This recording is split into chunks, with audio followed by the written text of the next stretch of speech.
Hello बच्चों, let's read the question.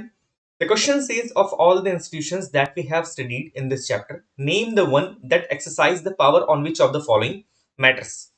यहाँ पर देखिए क्वेश्चन में क्या कहा जा रहा है। क्वेश्चन में कहा जा रहा है कि हमने जितने भी इंस्टीट्यूशंस के बारे में इस चैप्टर में पढ़ा है उन इंस्टीट्यूशंस को लेकर यहाँ पर कुछ स्टेटमेंट्स दे के रखे। अब आपको ये पता करना है कि इन स्टेटमेंट्स के अंदर जो मैटर दे के रखा है उस मैटर को रिजॉल्व करने का पावर कौन से इंस्टीट्यूशन के पास है। आप यहाँ पर पहला मैटर कहता है कि decisions on allocation of money for developing infrastructure like roads, irrigation, etc. and different welfare activities for the citizens. Money के एलोकेशन का डिसीजन लेना ताकि देश के अंदर इंफ्रास्ट्रक्चर को डेवलप किया जा सके, जैसे कि रोड्स, इरिगेशन एक्सेट्रा, और साथ ही साथ किसी भी वेलफेयर स्कीम के लिए या कह सकते हैं कि वेलफेयर एक्टिविटीज के लिए जो कि सिटीजंस के लिए होती है उसके लिए मनी का एलोकेशन करने का पावर किसके पास है। इसका आंसर यहाँ पर होगा लोकसभा।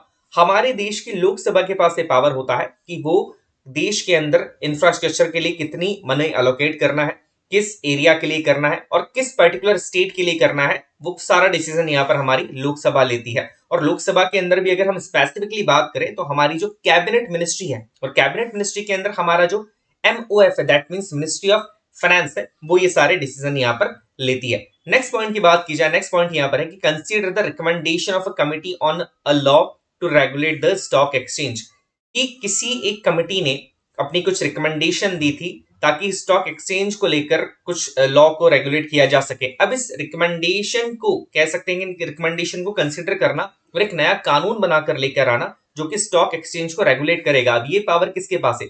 ये पावर है हमारी पार्लियामेंट के पास। पार्लियामेंट का मतलब यहाँ पर है लोकसभा प्लस राज्यसभा, कि लोकसभा और राज्यसभा दोनों मिलकर एनॉमलसली यहाँ पर डिसीजन ले सकते हैं और इस तरीके का एक लॉ या कानून लेकर आ सकते हैं। और अगर कोई कमेटी ऐसी बनी है तो उसकी रिकमेंडेशंस को यहाँ पर अप्रूव किया जा सकता है, उस पर डिस्कशन किया जाएगा और उसके बाद कानून बनाया जा सकता है। अगर इस तरह के रिकमेंडेशन का कोई बिल पास हो जाता है लोकसभा से भी और राज्यसभा से भी, दैट मींस ये जो पावर है ये किसके पास ही है? पार्लियामेंट के पास।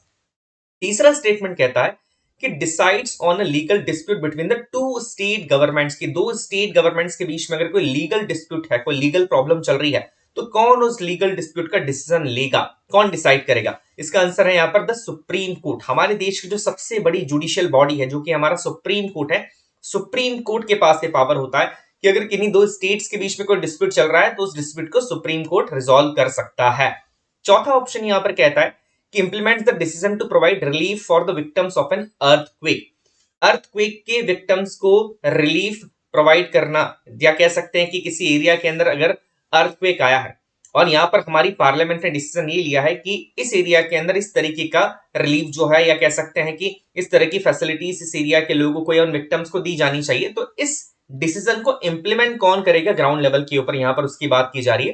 तो ये काम है हमारे सिविल सर्वेंट्स का, जो कि हमारे एडमिनिस्ट्रेटिव एग्जीक्यूटिव्स होते हैं।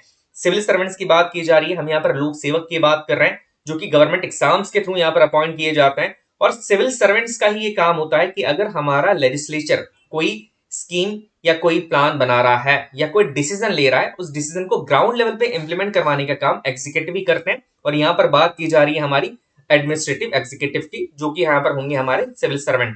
आई hope you understood the question as well as answer. Best of luck.